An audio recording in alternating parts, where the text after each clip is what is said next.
ఎగువ మధ్య తరగతి వర్గాలు ప్రభుత్వాల నుండి ఆశించడం ఏమీ ఉండదు. ఎందుకంటే వాళ్ళని ఎప్పుడు పట్టించుకోదు ఏ ప్రభుత్వం కూడా. పైగా వాళ్ళని ఒక పాలిచ్చే ఆవులుగా చూస్తుంటుంది.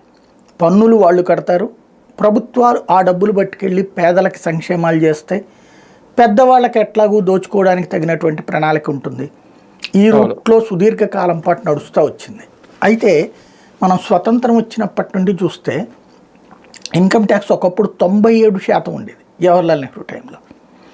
ఆ తర్వాత కాలంలో ఒక సిస్టమ్స్ సెట్ చేసుకుని అంతా చేసుకున్న తర్వాత కూడా ఎగ్జంప్షన్ అనేది కాంగ్రెస్ టైంలో 1,00,000 రూపాయలు ఇవ్వడం దాదాపుగా 20-30 ఏళ్ళు పట్టింది. ఆ తర్వాత నుంచి దాని స్వతంత్ర భారతంలో కాంగ్రెస్ పార్టీ టైంలో దాదాపుగా 30-40 ఏళ్ళు అనుకుంటే హైయెస్ట్ ఇచ్చింది 2.5 లక్షలు. అదే ఎండ్ అన్నమాట. ఇది ఈ 77 ఏళ్ల స్వతంత్ర భారతంలో 62 సంవత్సరాల పాటు కేవలం 2.5 లక్షల ఎగ్జంప్షన్ మాత్రమే భారతదేశంలో మధ్యతరగతికి లభించింది. అంటే ఒక 10 లక్షలు సంపాదించుకుంటే లేదా ఒక 7 లక్షల రూపాయలు 5 లక్షలు సంపాదించుకుంటే కూడా 2.5 లక్షల దాకా ఎగ్జంప్షన్ ఇస్తే మిగతా 2 లక్షల రూపాయలు 2.5 లక్షలకి ట్యాక్స్ కట్టుకునేటటువంటి పరిస్థితి. ఇందులో ప్రభుత్వం వాళ్ళకి ఇచ్చిందేమీ లేదు, వాళ్ళు కష్టపడి సంపాదించుకున్నటువంటి దానికి సంబంధించి.